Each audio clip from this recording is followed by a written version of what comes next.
Në një arkiv të vjetër të Beogradit, në një dhomë padritare ku ajri mbante erën e letrës së kallburë dhe të fshehtsive të varrosura, një arkivist me dorë të dridur nxori një zarf me vull të kuqe.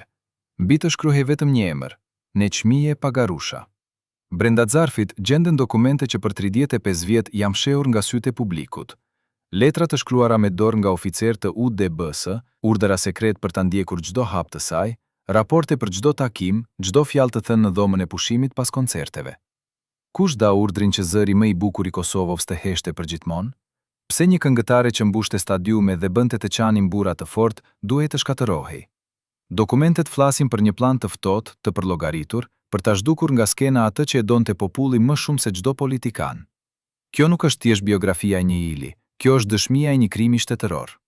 Kur Neçmija hynte në skenë, koha ndallonte. Në vitin 1963, në Prishtinë, një vajzë 22 vjeçare, me zë që dukej se vinte nga një botë tjetër, u ngrit para mikrofonit në festivalin e këngës.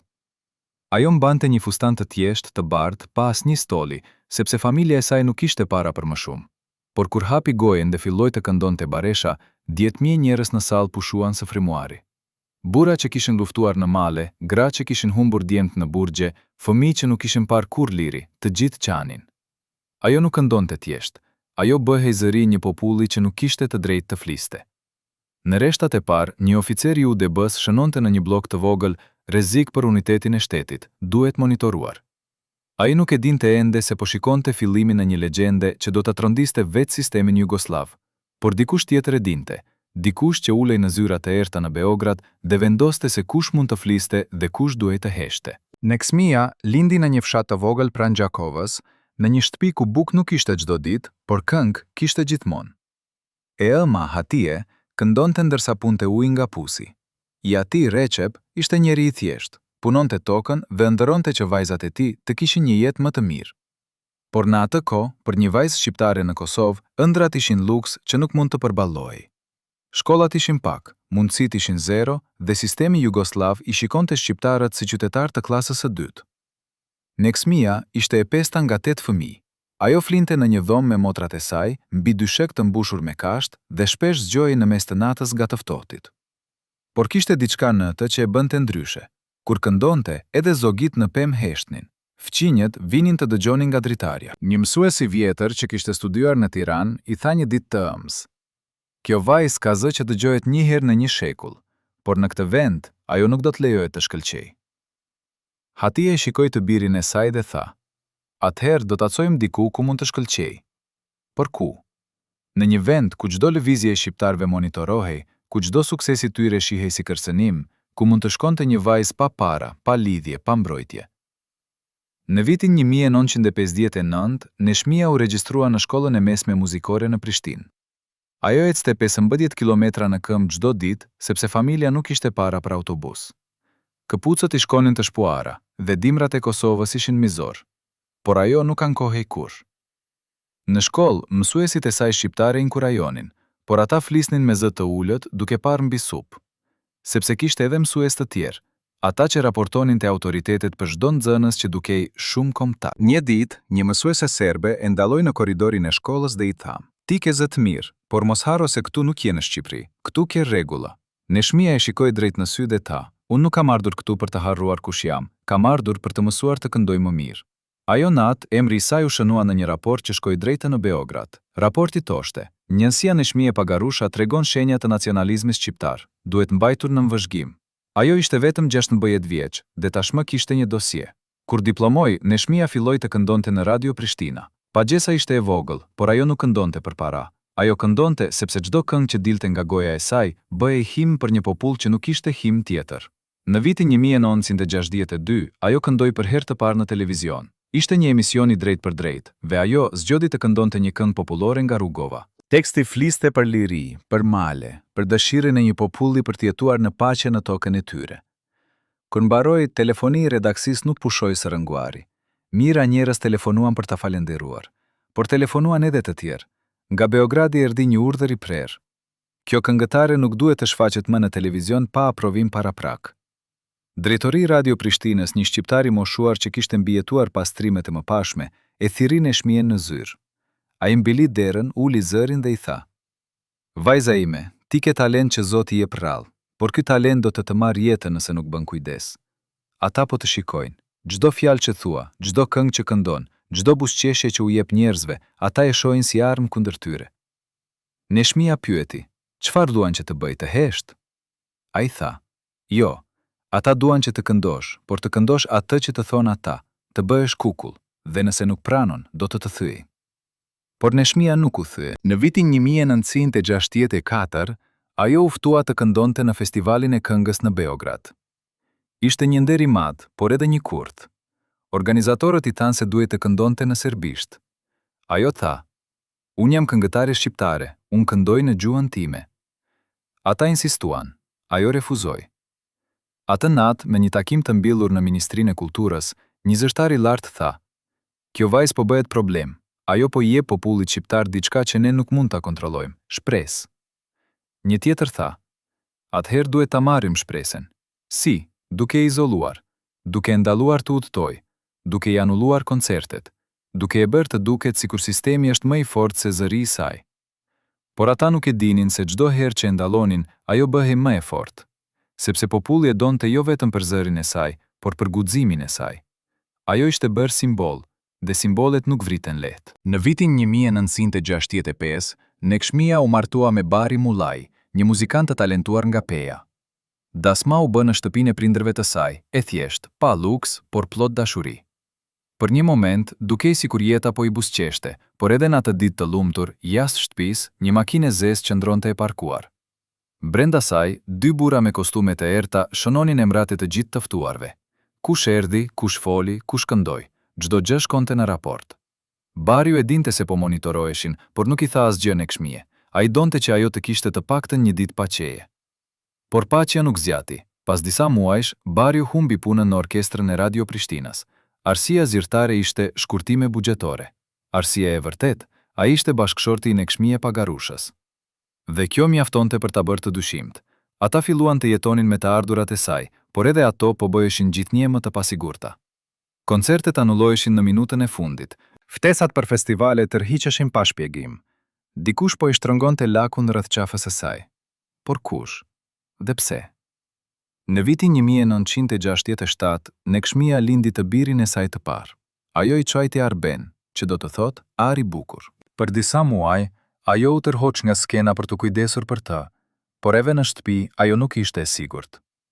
Fqin që ajo I konsideronte miq, filluan të silleshin çuditshëm. Disa nuk e përshëndesnin më. Të tjerë flisnin me zë të ulët kur ajo kallonte. Një ditë, një grua e vjetër nga fshati I saj erdhi ta vizitonte. Ajo solli bukë dhe djatë, por edhe një paralajmërim. Ta ajo. Neshmia pyeti. Gruaja e vjetër uli syt dhe ta. Atë natë, Neshmia nuk flejti. Ajo mbajti djallin në krah dhe shikoi nga dritarja. Jashtë, një makinë e zezë ishte e parkuar në të njëjtin vend ku kishte qenë në ditën e dasmës. Ajo ishte ende atje në mëngjes. Në vitin 1968, Neshmia u ftua të këndonte në një koncert bamirësie për fëmijët e jetimëve në Prishtinë. Ajo pranoi menjëherë. Por një ditë para koncertit, organizatorët e tirën dhe I thanë se koncerti ishte anulluar. Kur ajo pyeti pse, ata nuk dhanë shpjegim. Ajo shkoi vetë në sallë. Dera ishte e mbyllur. Një roje I tha, Neshmia tha. Roja e shikoi me dëmshuri dhe tha, ajo kthehej në shtëpi me lot në sy. Bariu e përqafoi dhe tha, por Neshmia tha, por çmimi po bëhej gjithnjë më I lartë.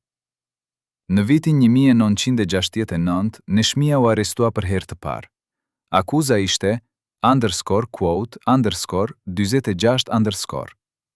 Ajo kishte kënduar një këngë me një dasmë privat dhe dikush kishte raportuar se teksti kishte _quote_47_. Ajo u mbajt në paraburgim për 7 ditë. Në qeli, ajo nuk ishte vetëm. Kishte gra të tjera, të gjitha shqiptare, të gjitha të akuzuara për të ngjashme. Një grua kishte thënë një shaka për Titon, një tjetër kishte refuzuar të dërgonte të birin në Ushtrinë Jugoslave. Një e treta kishte mësuar fëmijët e saj të leconin në Shqip, krime të tmerrshme sipas sistemit. Kur Neshmia u lirua, ajo nuk foli për atë që kishte parë. Por diçka kishte ndryshuar në sytë e saj. Ajo kishte parë fytyrën e vërtet të sistemit, dhe nuk kishte më frikë. Por sistemi kishte plane të tjera. Në një zyrë në Beograd, një oficer I lartë I UDB-s hapi një dosie të trash. Mbi të shkruhej kuote 2-9. Brenda saj ishin emra, data, plane të detajuara dhe në qendër të gjithçkaje ishte një fotografi e Neçmie Pagarushës, e bërë fsheurazi gjatë një koncerti. Oficeri tha. Një tjetër oficer pyeti. Ai tha, çfarë ishte metoda e fundit?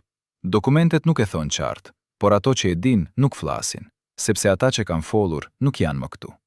Neçmia nuk e dinte ende se jeta e saj ishte bërë një lloj shahu ku ajo ishte mbretresha që duhej të rrëzohej. Ajo vazhdonte të këndonte, të shpresonte, të besonte se e vërteta do të fitonte, por e vërteta, në një sistem të ndërtuar mbi gënjeshtra, është armiku më i rrezikshëm. Dhe armiqt më të rrezikshëm nuk eliminohen me plumba. Ata eliminohen me heshtje, me harres, me izolim. Ata eliminohen duke u bërë të padukshëm. Dhe kjo ishte pikërisht ajo që po i ndodhte Neçmie Pagarushës. Por a do të mund ta bënin ta heshtnin? A do të mund ta bënin ta harrohej? Apo zëri i saj ishte shumë i fortë, shumë i thellë, shumë i lidhur me shpirtin e një populli që nuk mund të heshte? Përgjigjja do të vinte së shteti, dhe do të ishte më e tmeshme se çdo gjë që ajo kishte imagjinuar.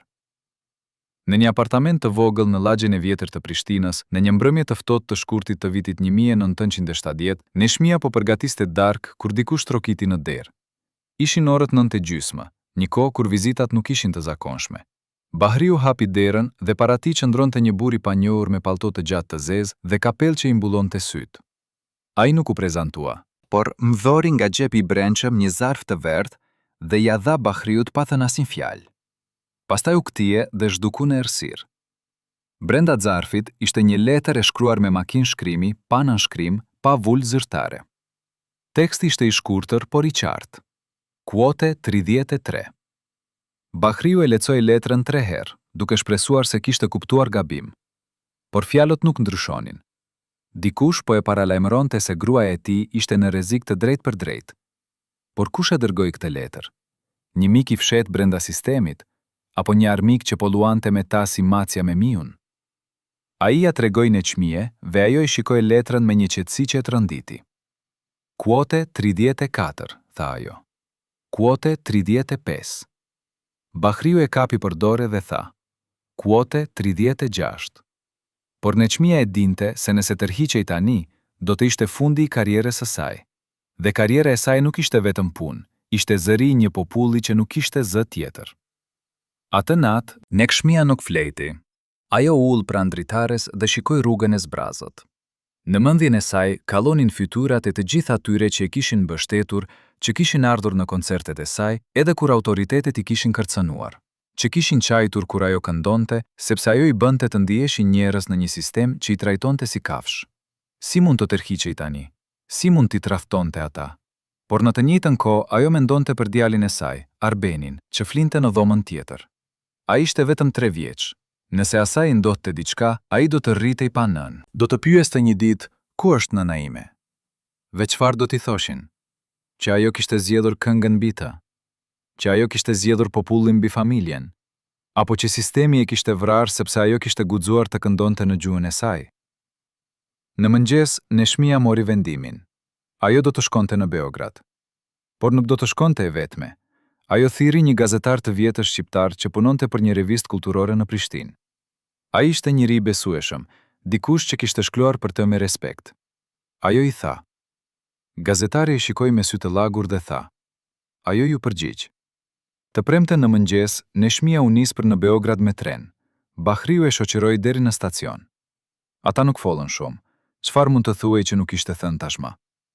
Kur treni filloi të lëvizte, Bahriu vrapoi pranë dritares dhe bërtiti.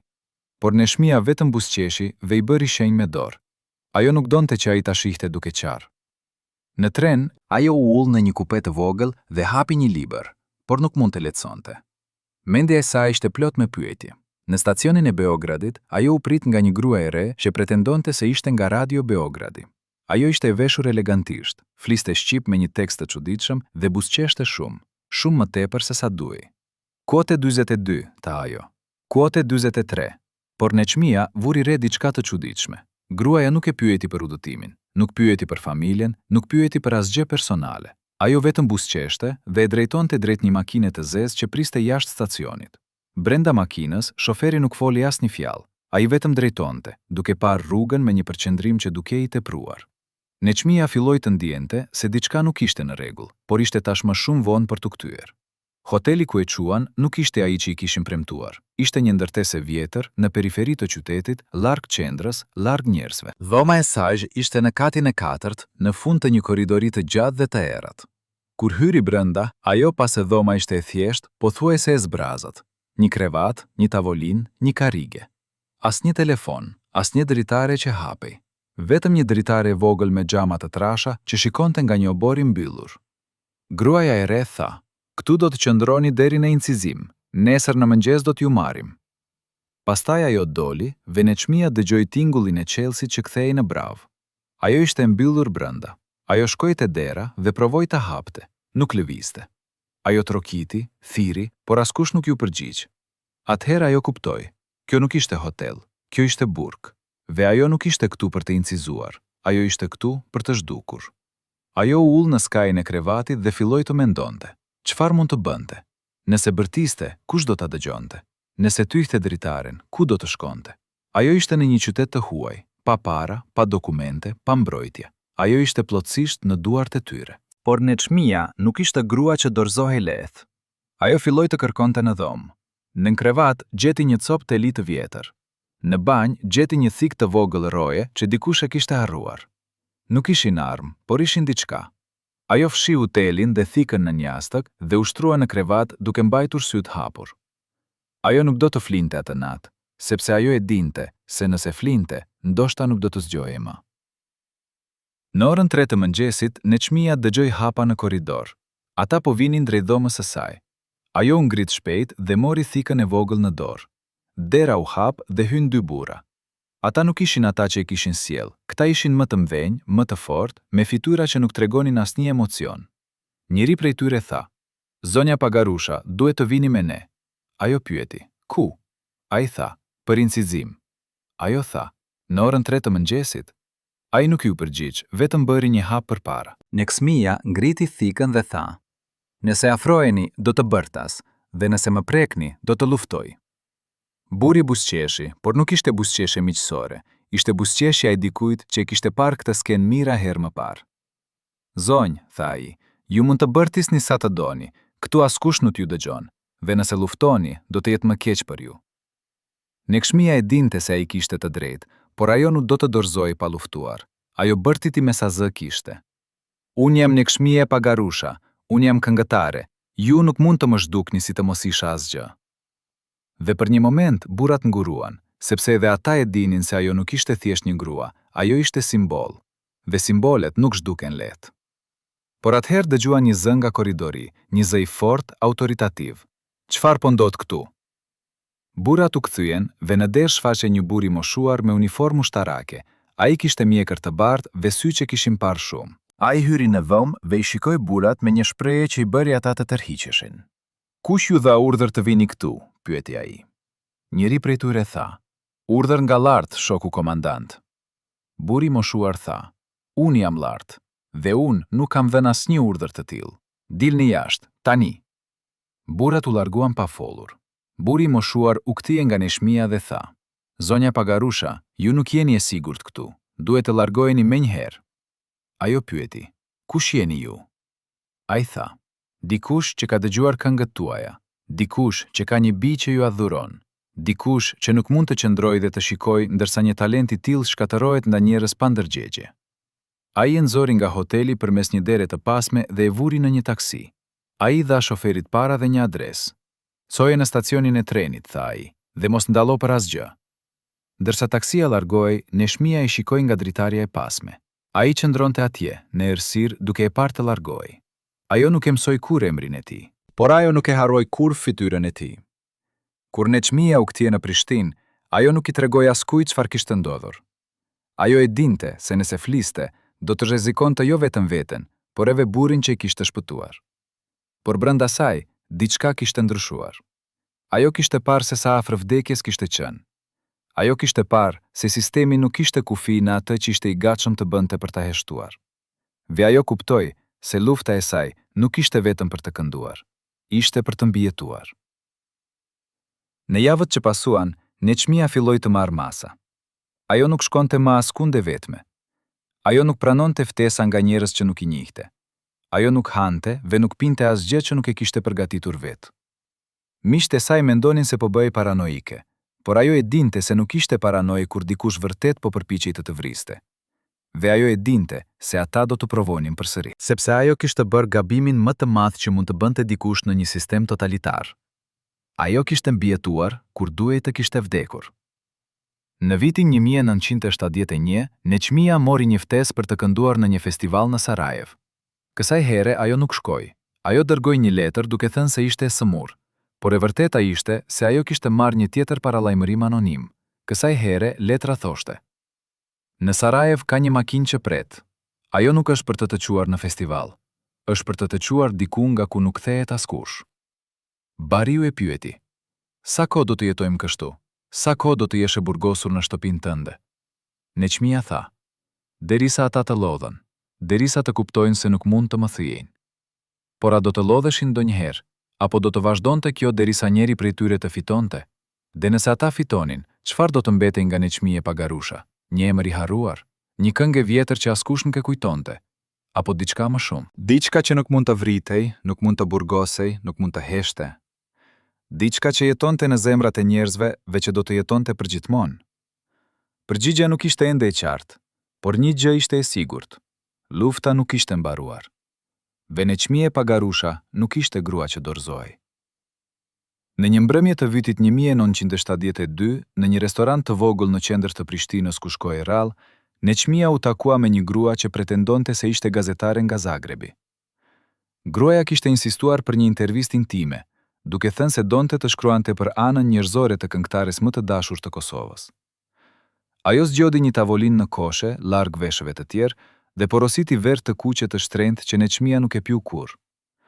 Ndërsa fliste për karrierën, për familjen, për ëndrat, gruaja nxori nga çanta një zarf të vogël dhe e vendosi në tavolinë. Kjo është për ju, tha ajo me një buzëqeshje që nuk arrinte në sy. Brenda zarfit ishte një fotografi e zezë e bardhë. Në të dukej Bariu, bashkëshorti i Neçmie, duke dalë nda një ndërtesë që ajo e njihte shumë mirë, zyrat e UDB-s në Prishtinë. Data e shkruar në anën e pasme ishte vetëm 2 ditë më parë. Gruaja tha me zë të ulët: Bashkëshorti juaj ka qenë shumë bashkëpunues. Ai na ka dhënë informacione të vlefshme për lëvizjet tuaja, për miqtë tuaj, për planet tuaja. Ai është arsyeja pse ju jeni ende gjallë, zonja Pagarusha, sepse ai na tregon gjithçka që ne duam të dimë. Neçmia e shikoi fotografinë dhe ndjeu se bota po i rrotulloi. A ishte e mundur? A mund të ishte Bariu, burri që flinte pranë saj çdo natë, që e mbante për dorë kur ajo kishte frikë, që çante kur ajo këndonte? A mund të ishte ai njëri prej tyre? Gruaxha vazhdoi: Ne nuk jemi armik të tuaj, Neçmie. Ne thjesht duam që ju të kuptoni se jeni i rrethuar. Nuk ka vend ku të shkoni ku ne të mos jemi. Madje edhe në shtëpinë tuaj, edhe në krevatit tuaj, ne jemi atje. Ajo u ngrit, la fotografinë në tavolinë dhe u largua pa pritur përgjigje. Neçmia mbeti ullur atje për një kohë të gjatë, duke parë fotografinë, duke u përpjekur të gjente një shpjegim tjetër, çfarëdo shpjegimi që nuk e bënte burrin e saj tradhtar. Por sa më shumë shikonte, aq më pak shpjegime gjente. Atë natë, kur Bariu u kthye në shtëpi, Neçmia nuk tha asgjë. Ajo e vëzhgoi ndërsa i luante me Arbenin, ndërsa hante darkën, ndërsa lexonte gazetën. Çdo gjest i tij dukej normal, i njohur, i dashur. Por tani, çdo gjest mbante një hije dyshimi. Apo shtirej? Apo e shikonte edhe ai atë, duke mbledhur informacione për t'i raportuar nesër. Ajo priti derisa i ra në gjumë dhe atëherë filloi të kërkonte. Ajo kontrolloi xhepat e tij, çantën e tij, rrobat e tij. Në xhepin e brendshëm të xhaketës së tij gjeti një copë letre të pallosur. Kur e hapi, zemra i ngriu. Ishte një listë e shkruar me dorën e tij. Lista përmbante emra: miqtë e saj më të afërt, gazetarët që e mbështesnin, muzikantët që punonin me të. Pranë çdo emri kishte shënime të shkurtra: Sebdam vjet, Zadam Djaune, Sebdam Djaudua. Në fund të listës, me shkronja të mëdha, shkruhej: Sebdathir 3. Neçmia ndjeu se po i mungonte ajri. Pra ishte e vërtet. Burri i saj, babai i fëmijës së saj, ishte ai që po e tradhtonte. Por pse? Çfarë kishte detyruar? Frika? Paraja? Kërcënimi? Apo thjesht dobësia e një burri që nuk kishte forcën të qëndronte pranë një gruaje që ishte bërë shumë e rrezikshme për t'u dashur? Ajo e vendosi letrën saktësisht ku e kishte gjetur dhe u kthye në krevat. Ajo shtrihej pranë tij duke dëgjuar frymarrjen e tij të qetë, dhe për herë të parë në jetën e saj ndjoi një vetmi absolut. Sepse nëse nuk mund t'i besonte atij, kujt mund t'i besonte? Në mëngjes Neçmia u zgjua para Bahriut. Ajo përgatiti mëngjes si çdo ditë tjetër, buzëqeshi si çdo ditë tjetër, puti Arbenin si çdo ditë tjetër. Por brenda saj diçka kishte vdekur. Ajo vendosi të mos e përballonte Bahriun. Jo ende. Sepse nëse e përballonte, ai do të mohonte, do të gënjente, do të përpiqej ta binte se fotografia ishte falsifikuar, se lista ishte keqkuptim. Dhe ndoshta ajo do të donte ta besonte. Ndoshta ajo do të ishte aq e dëshpëruar për të ruajtur familjen e saj, sa do të pranonte gënjeshtrat e tij. Por ajo nuk mund ta lejonte veten të binte në atë grack. Ajo duhej të dinte të vërtetën, dhe kishte vetëm një mënyrë për ta zbuluar. Ajo t'i rri një mik të vjetër, një fotograf që kishte punuar me të në shumë koncerte. Ai ishte njëri diskret, dikush që dinte të mbante sekrete. Ajo i tha: "Kam nevojë që të më ndihmosh. Kam nevojë që të ndjekësh dikë dhe të bësh fotografi pa u vënë re." Ai pyeti: "Kë?" Ajo tha: "Bashkëshortin tim." Ai heshti për një moment, pastaj tha: "Neçmie, je e sigurt për këtë? Ndonjëherë është më mirë të mos dish." Ajo tha: "Unë tashmë e di, thjesht kam nevojë për prova." Për 2 javë, fotografitë e ndoqi Bahriun. Ai e fotografoi duke dalë nga shtëpia, duke shkuar në punë, duke takuar njerëz. Dhe pastaj një ditë, ai e fotografoi duke hyrë në një ndërtesë që nuk ishte vendi i punës së tij. Ishte një ndërtesë pa shenjë, me dyer të rënda metalike dhe dritare të errta. Fotografitë priti jashtë për 3 orë. Kur Bahriu doli, ai nuk ishte vetëm. Pranë tij ecte një burr me kostum të zi që fotografitë e njihte. Ishte një oficer i njohur i UDBS, njëri që ishte përgjegjës për çështjet e sigurisë në Kosovë. Ata qeshën së bashku, rokin duar, dhe Bahriu mori një zarf nga ai. Fotografitë e kapi momentin. Kur ia solli fotografitë në Neçmie, ajo i shikoi në heshtje. Nuk kishte më dyshim, nuk kishte më shpresë. Burri i saj ishte tradhtari, dhe ajo ishte vetme. Atë mbrëmje, Neçmia e përballoi Bahriun. Ajo i hodhi fotografitë në tavolinë dhe tha: "Shpjego." Ai shikoi fotografitë dhe fytyra ju zbe. Ai u përpoq të flas, por fjalët nuk dilnin. Më në fund ai tha: "Neçmie, ti nuk kupton. Ata më detyruan. Ata thanë se nëse nuk bashpunoj, do të arrestojnë. Do të dërgojnë në burg. Do të na marrin Arbenin. Unë bëra atë që bëra për të mbrojtur."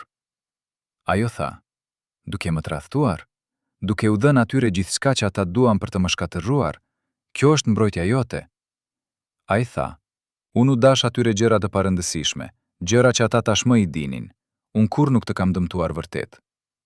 Ajo tha: "Ti më ke dëmtuar më shumë se sa ata do të mund të më dëmtonin ndonjëherë, sepse ti më more atë që më mbetej, besimin." Ai u përpoq ta prek, por ajo u tërhoq. "Mos më prek," tha ajo. "Mos guqo të më prekësh më." Ai ra në gjunjë dhe filloi të qante. "Neçmie, të lutem, unë të dua, unë bëra gabim, por e bëra nga dashuria. Të lutem, mos më largo."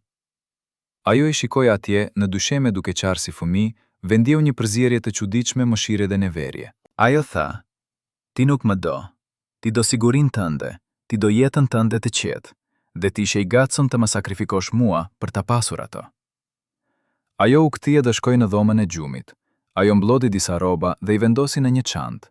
Bahriu erdhi pasaj dhe tha: "Ku po shkon?" Ajo tha: "Larg nga ti, larg nga kjo shtëpi e gënjeshtrash." Ai tha: "Dhe Arbeni? Do ta lësh djalin?" Ajo ndaloi. Kjo ishte pyetja që e therte. Nëse largohej, do të humte të birin, nëse qëndronte, do të humte veten. Çfarë zgjedhje ishte kjo? Neçmia nuk u largu atë natë, por ajo nuk foli më me Bahriun. Ajo jetonte në të njëjtën shtëpi, por ata ishin të huaj.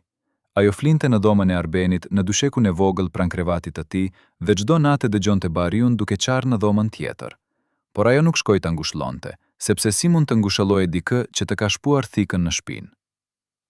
Në javët që pasuan, Neçmia filloi të marrë masa për të mbrojtur veten. Ajo hapi një llogari bankare sekrete ku filloi të vendoste para. Ajo kontaktoi një avokat dhe filloi të përgatiste dokumentet për divorc. Ajo foli me miqtë e saj më besnik dhe u tha se nëse asaj ndodhte diçka, ata duhej të kujdeseshin për Arbenin. Ajo po përgatitej për fund. Por fundi nuk erdhi ashtu siç e priste. Erdhi nga një drejtim që ajo nuk e kishte parë. Në vitin 1973, Neshmia mori një ftesë për të kënduar në një koncert përkujtimor për një poet të vdekur shqiptar. Koncerti do të mbahej në Teatrin Kombëtar të Prishtinës dhe do të ishte një ngjarje e madhe. Ajo pranoi sepse poeti ishte dikush që ajo e admironte, dikush që kishte shkruar për lirinë dhe dinjitetin në kohë kur këto fjalë ishin të ndaluara. Por 2 ditë para koncertit, ajo mori një telefonat nga organizatorët. Ata thanë se koncerti ishte anulluar. Kur ajo pyeti pse, ata thanë: "Urdhër nga autoritetet." Ata thanë se koncerti ka karakter nacionalist dhe nuk mund të lejohet. Neshmia tha: "Por ky është koncert për një poet, çfarë ka nacionaliste në poezi?" Ata thanë: "Neshmie, ti e di përgjigjen. Çdo gjë që na bën të ndjejmë krenar për ato që jemi, është nacionaliste në sytë e tyre." Ajo mbyll telefonin dhe ull në heshtje. Pra kjo ishte. Ata nuk po përpiqeshin më ta vrisnin fizikisht, ata po e vrisnin shpirtërisht. Duke e ndaluar të këndonte, duke e izoluar nga populli i saj, duke e bërë të duket e pafuqishme. Ve strategjia po funksiononte, sepse çfarë ishte një këngëtare pa skenë, çfarë ishte një zë pa vesh që ta dëgjonin. Ajo ishte duke u bërë fantazm, dhe fantazmat nuk kërcënojnë askënd. Por Neshmia nuk ishte gati të bëje fantazm. Atë mbrëmje, ajo thiri të gjithë miqtë e saj, të gjithë muzikantët që kishin punuar me të, të gjithë njerëzit që e mbështesnin. Ajo u tha: "Koncerti do të mbahet, jo në teatr, por në rrugë. Jo me leje, por pa leje. Nëse ata nuk na japin skenë, ne do të bëjmë rrugën tonë skenë." Disa thanë se ishte shumë e rrezikshme, disa thanë se do të arrestoheshin, por shumica thanë: "Ne jemi me ty." Në mbrëmjen kur duhej të mbahej koncerti, qindra njerëz u mblodhen në sheshin kryesor të Prishtinës. Ata nuk kishin mikrofon, nuk kishin amplifikues, nuk kishin asgjë përveç zërave të tyre. Neshmia u ngrit në shkallët e një ndërtese të vjetër dhe filloi të këndonte. Zëri i saj u përhap në ajrin e natës, i pastër, i fortë, i pamposhtur. Njerëzit filluan të bashkohen me të. Ata këndonin së bashku, me lot në sy, me duar të ngritura, me zemra që rriheshin si daule. Policia erdhi pas 15 minutash. Ata u përpoqën të shpëndanin turmën, por turma nuk lëvizte. Ata u përpoqën të arrestonin Neshmien, por njerëzit e rrethuan duke formuar një mur njerëzor rreth saj. Një oficer policie bërtiti: "Kjo është tubim i paligjishëm, shpëndani menjëherë." Por një pllak me mjekër të bardhë ju përgjigj: "Ne nuk jemi tubim, ne jemi popull, dhe populli ka të drejtë të dëgjojë zërin e tij." Policia u tërhoq, jo sepse deshën, por sepse kuptuan se nëse përdornin forcë, do të kishte gjakderdhje, dhe gjakderdhja do të bënte Neshmien martire. Dhe martiret janë më të rrezikshëm se të gjallët. Ajo natë Neshmia këndoi për 3 orë. Ajo këndoi të gjitha këngët që e kishin bërë legjend, të gjitha këngët që flisnin për tokën, për nënën, për lirinë. Dhe kur mbaroi, ajo tha: "Ata mund të na mbyllin teatrot, ata mund të na ndallojnë nga radio, ata mund të na fshin nga librat e historisë, por ata nuk mund të na mbyllin zemrat. Ata nuk mund të na ndallojnë nga të kënduar. Ata nuk mund të na fshin nga kujtesa e popullit ton, sepse ne nuk jemi thjesht zëra, ne jemi shpirt, dhe shpirti nuk vdes kurrë." Turma shpërtheu në duar trokitje. Njerëzit qanin, përqafoheshin, këndonin. Ishte një moment triumfi, por Neshmia e dinte se triumfi kishte një çmim, dhe çmimi do të vinte shpejt. Të nesërmen, Neshmia u thirr në stacionin e policisë. Ajo shkoi e vetme, duke refuzuar të marrë avokat. Kur hyri në zyrë, aty e priste një burr që ajo nuk e kishte parë kurrë më parë. Ai ishte i veshur me kostum të zi, kishte sy të ftohtë dhe zë që nuk tregonte asnjë emocion. Ai tha: "Zonja Pagarusha, ju keni bërë një gabim të madh mbrëm. Ju organizuat një tubim të paligjishëm, ju nxitët ndjenja nacionaliste, ju sfiduat autoritetin e shtetit. Këto janë krime serioze." Neshmia tha: "Unë këndova një këngë, kjo nuk është krim." Ai tha: "Çdo gjë është krim kur ne vendosim që është krim." Ai hapi një dosie të trash dhe filloi të lexonte. Neshmia Pagarusha, lindur në vitin 1941, këngëtare, e martuar, një fëmijë. Monitoruar nga viti 1963 për aktivitete nacionaliste. Ka refuzuar të bashkëpunojë me autoritetet, ka vazhduar të këndojë këngë me përmbajtje të dyshimt, ka lidhje me elemente armiqësore, është konsideruar rrezik për sigurinë e shtetit. Ai e mbili dosjen dhe e shikoi drejt në sy. "Ne kemi qenë shumë të durueshëm me ju, zonja Pagarusha, por durimi ynë ka mbaruar. Ju keni 2 zgjedhje. Ose pushoni së kënduari dhe zhdukem nga jeta publike, ose do të përballoni me pasojat." Neshmia pyeti: "Çfarë pasojash?" Ai buzëqeshi, por ishte buzëqeshje që e bëri gjakun të ngrinte. Pasojat që askush nuk dëshiron të përballoj, tha ai. Pasojat që nuk lën gjurmë, por lën vetëm heshtje. Neçmia u kthye në shtëpi atë ditë duke ditur se kishte arritur në një kryqëzim. Ajo mund të heshte dhe të jetonte, ose mund të këndonte dhe të vdiste. Por a ishte kjo vërtet jetë të jetosh në heshtje? A ishte kjo vërtet vdekje të vdesësh duke bërë atë që do? Ajo shikoi Arbenin duke luajtur në obor, duke qeshur, të pafajshëm, të pavetdijshëm për stuhin që po vinte. Aho mendoi, nëse hesht, ai do të rritet në një botë ku njerëzit heshtin nga frika. Nëse këndoi, ai mund të rritet pa nën, por do të di se nëna e tij nuk u përkull kurrë. Çfarë trashëgjimi e donte t'i linte? Frikën apo guximin? Heshtjen apo zërin? Ajo mori vendimin atë natë. Ajo do të këndonte. Edhe nëse do të ishte kënga e fundit, edhe nëse do të ishte kënga që do ta vriste, sepse disa gjëra janë më të rëndësishme se jeta, dhe njëra prej tyre është të jetosh me dinjitet. Por a do të mund ta paguante çmimin e dinjitetit? A do të mund ta duronte atë që po vinte?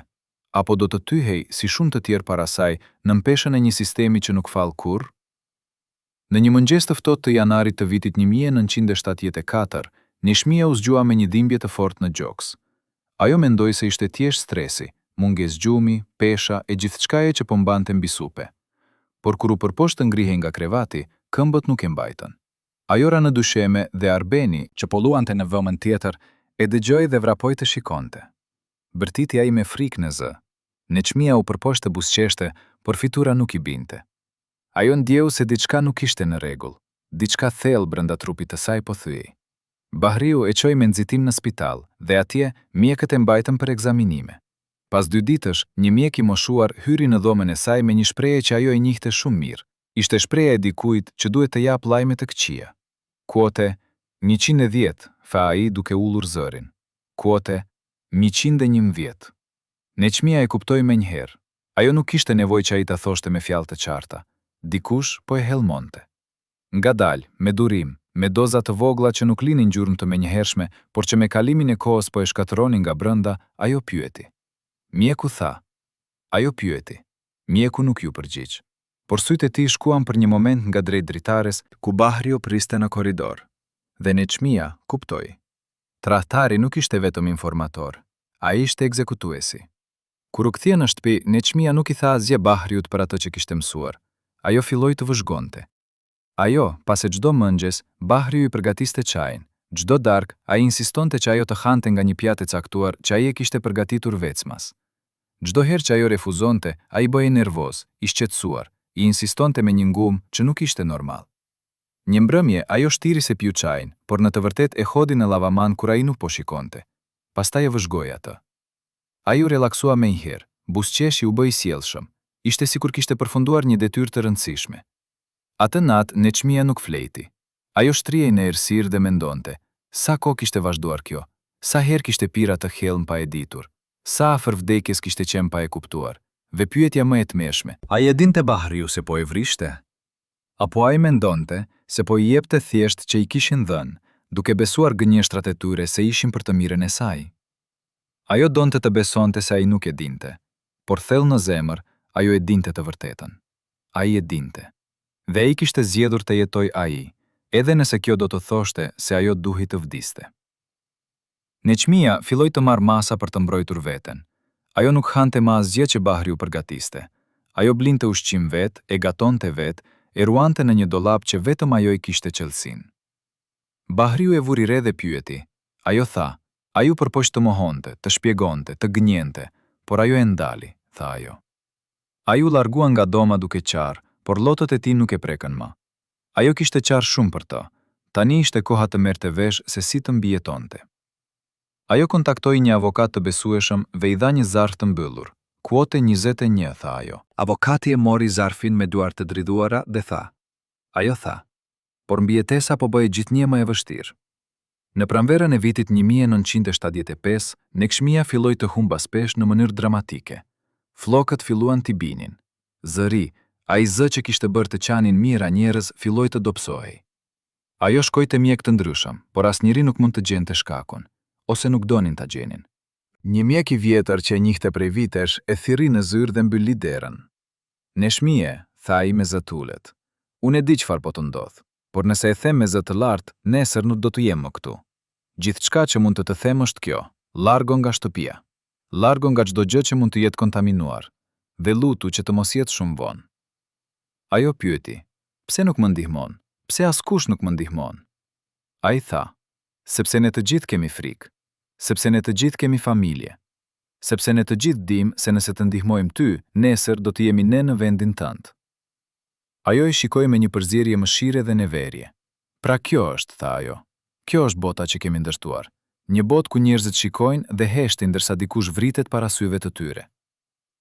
Ai uli kokën dhe nuk tha asgjë, sepse çfarë mund të thuaj që nuk ishte thënë tashmë. Neshmia mori vendimin më të vështirë të jetës së saj. Ajo do ta linte Arbenin me motrën e saj dhe do të largohej nga Prishtina. Ajo do të shkonte në një fshat të largët, ku askush nuk e njihte, ku mund të jetonte në paqe për kohën që i kishte mbetur. Ajo nuk donte që djali i saj ta shihte duke u shuar ngadalë, duke u kthyer në hijet e asaj që kishte qenë. Ajo donte që ai ta kujtonte të fortë, të bukur, të gjallë. Kur ia tha Arbenit, ai qau dhe u përgjerua pas saj. Mami, mos më lër, bërtiti ai. Unë premtoj se do të jemi mirë. Premtoj se do të bëj gjithçka që thua, vetëm mos më lër. Ajo e përqafoi dhe lotiran mbi kokën e tij të vogël. Djali im, tha ajo, unë nuk po të lë sepse nuk të dua, po të lë sepse të dua shumë. Dhe ndonjëherë, dashuria do të thotë të largohesh, që tjetri të mos vuaj. Ai nuk e kuptoi, si mund ta kuptonte? Ai ishte vetëm 8 vjeç, por një ditë kur të rritej, ndoshta do ta kuptonte, ndoshta do ta falte, ose ndoshta do ta urrente përgjithmonë për atë që bëri, por të paktën do të ishte gjallë. Dhe kjo ishte gjithçka që ajo mund të shpresonte. Neksmia u largua në një mëngjes të hershëm të gushtit, ku qyteti ende flinte. Ajo mori vetëm një çantë të vogël me rroba dhe disa fotografi. Ajo la një letër për Arbenin që motra e saj do t'ia jepte kur ai të ishte mjaft i madh për ta kuptuar. Në letër shkruante: ajo e mbyll letrën, e puthi dhe e la mbi tavolinë. Pastaj doli nga shtëpia për herë të fundit, pa u kthyer të shikonte pas. Sepse nëse kthehej, nuk do të kishte forcë të largohej. Neçmia shkoi në një fshat të vogël në male, ku një familje e vjetër shqiptare e priti në shtëpinë e tyre. Ata nuk pyetën shumë, ata e dinin kush ishte, por nuk folën për të. Ajo jetoi atje për 6 muaj, në një dhomë të vogël me një dritare që shikonte nga mali. Çdo mëngjes, ajo zgjohej me tingullin e zogëve dhe me erën e barinjve të egër. Ajo nuk këndonte më. Zëri i saj ishte bërë hije, e asaj që kishte qenë. Por ndonjëherë në mbrëmje, kur era frunte nga lugjina, ajo hapte gojen dhe lëshonte një notë të vetme, të pastër, të vimshme. Dhe njerëzit në fshat ndalloheshin dhe dëgjonin, duke ditur se po dëgjonin diçka të shenjtë, diçka që nuk do të dëgjonin më kurrë. Në dhjetor të vitit 1975, Neshmia u sëmur rënd. Ajo nuk mund të ngrihej më nga krevati. Familja thiri një mjek në qyteti më i afërt, por ai nuk mund të bënte asgjë. Kuote 136, tha ai, kuote 137. Ajo vdiq në një mëngjes të ftohtë, me dëbor që binte jashtë dritares. Fjalët e fundit që tha ishin _quote_2388, pastaj mbilis syt dhe frymëmarrja u ndall. Ajo kishte vetëm 34 vjeç. Lajmi i vdekjes së saj u përhap ngadalë. Autoritetet nuk bën asnjë deklaratë zyrtare, nuk pati ceremoni përkujtimore, nuk pati artikuj në gazeta. Ishte sikur ajo nuk ishte ekzistuar kurrë. Por populli e dinte, dhe populli nuk harroi. Në ditën e varrimit të saj, mijëra njerëz erdhën në fshat. Ata ecën kilometra nëpër dëbor, duke mbajtur lule dhe duke qarë. Policia u përpoqti ndallonte, por kishte shumë prej tyre. Ata e varrosën në një vend të bukur, në një listë të vjetër, me pamje nga mali që ajo e donte. Dhe mbi varrin e saj, dikush shkroi me shkronja të mëdha: këtu pushon zëri që nuk mund të heshtë. Autoritetet e fsin shkrimin, por çdo natë dikush e shkruante përsëri, dhe kështu vazhdoi për vite, derisa më në fund ata u lodhën dhe e lanë. Sepse edhe ata e dinin se disa gjëra nuk mund të fsihen, disa gjëra jetojnë përgjithmonë. Por çfarë u bë me ata që e tradhtuan? Çfarë u bë me Bahriun, burrin që e helmoi ngadalë gruan e tij? Ai jetoi, ai u martua përsëri, pati fëmijë të tjerë, jetoi një jetë të qetë. Askush nuk e akuzoi kurrë, askush nuk e pyeti kurrë. Ai vdiq në vitin 2005, në moshën 70 vjeç, në krevatit e tij i rrethuar nga familja. Njerëzit që erdhën në varrimin e tij thanë se ishte njeri i mirë, baba i dashur, qytetar i ndershëm. Askush nuk përmendi Neshmien, askush nuk pyeti se çfarë kishte bërë ai në ato vitet e errta. Sepse kjo është mënyra se si funksionon historia. Viktimat harrohen, tradhtarët jetojnë. Dhe e vërteta varosat në shtresa, veu dhe heshtjeje. Por a është kë vërtet fundi? A mund të jetoj dikush me paqe kur ka gjak në duar? Disa thonë se Bariu nuk fleti kur mirë pas vdekjes së Neshmije. Disa thonë se ai shihte fytyrën e saj nëndra duke i pyetur pse më bëre këtë? Disa thonë se në vitet e fundit të jetës, ai fliste vetëm duke kërkuar falje nga dikush që nuk ishte më atje për ta dëgjuar. Por këto janë vetëm thashetheme, e vërteta vdiq me të. Ve tani askush nuk e di. Ve çfarë u bë me oficerët e UDB-s që dhanë urdhrin? Shumica prej tyre vazhduan karrierat e tyre. Disa u bën ministra, ambasador, njerëz të respektuar. Kur Jugoslavia u shpërb, disa prej tyre shkruan kujtime duke folur për kohët e vështira dhe vendimet e vështira. Por asnjëri nuk përmendi Neshmijen. Asnjëri nuk pranoi se ata kishin urdhëruar vrasjen e një gruaje të pafajshme vetëm sepse ajo guxoi të këndonte në gjuhën e saj. Sepse kjo është mënyra se si funksionojnë sistemet totalitare. Ata vrasin në heshtje, varrosin në errësirë dhe pastaj shkruajnë historinë e tyre ku ata janë gjithmonë heronjt. Por historia e vërtet nuk shkruhet nga fituesit. Ajo shkruhet nga ata që mbajnë mend. Dhe populli shqiptar mban mend. Ai mban mend çdo emër, çdo fytyrë, çdo këngë. Ai mban mend Neshmijen dhe ai nuk do ta harroj kurrë. Sot, më shumë se 50 vjet pas vdekjes së saj, Neshmije Pagarusha është bërë legjend. Këngët e saj kënden ende në dasma, në përkujtimore, në momente kur njerëzit duan të ndihen të lidhur me rrënjat e tyre. Zëri i saj, i ruajtur në incizime të vjetra, ende bën të qajnë ata që e dëgjojnë. Dhe historia e saj, historia e një gruaje që u përball me një sistem të tërë dhe nuk u përkull kurrë, frymëzon brezat e rinj që luftojnë për lirinë e tyre. Por pyetja mbetet, a ja vlen? A ja vlen të sakrifikosh gjithçka për një ideal? A ja vlen të lësh fëmijën tënd, të humbasësh jetën tënde, të vuash aq shumë vetëm për të kënduar? Neshmija do të thoshte po, sepse ajo nuk këndonte vetëm për veten. Ajo këndonte për një popull që nuk kishte zë. Ajo këndonte për ata që nuk mund të këndonin. Ajo këndonte për të ardhmen, për një kohë kur njerëzit do të ishin të lirë të flasin, të këndonin, të jetonin pa frikë. Vendoshta, në një mënyrë, ajo e arriti atë. Sepse sot, në Kosovë, njerëzit janë të lirë. Dhe kur ata këndon, ata i kujtojnë atë që pagoi çmimin që ata të mund të këndonin. Miqtë e mi, si e shihni ju historinë e Neshmije Pagarushës? A ishte ajo viktime një sistemi mizor, apo hero që zgjodhi vetë fatin e saj? A duhej të largohej, të shpëtonte jetën e saj dhe të jetonte për të birin, apo bëri mirë që qëndroi dhe luftoi deri në fund? A mendoni se tradhtarët si Bahriu meritojnë falje, apo gjaku që derdhen nuk lahet kurrë? Shkruani mendimin tuaj në komente, na tregoni nëse në qytetin tuaj ende mbajnë mend emrin e saj, nëse këngët e saj ende kënden në shtëpitë tuaja. Vini like nëse besoni se e vërteta duhet të dalë në dritë, pavarësisht sa vite kanë kaluar. Dhe abonohuni në kanal, sepse ne do të vazhdojmë të nxjerrim në shesh historitë që dikush deshi t'i varrostej përgjithmonë. Sepse e vërteta nuk vdes kurrë, ajo vetëm pret momentin e dur për të dalë në dritë.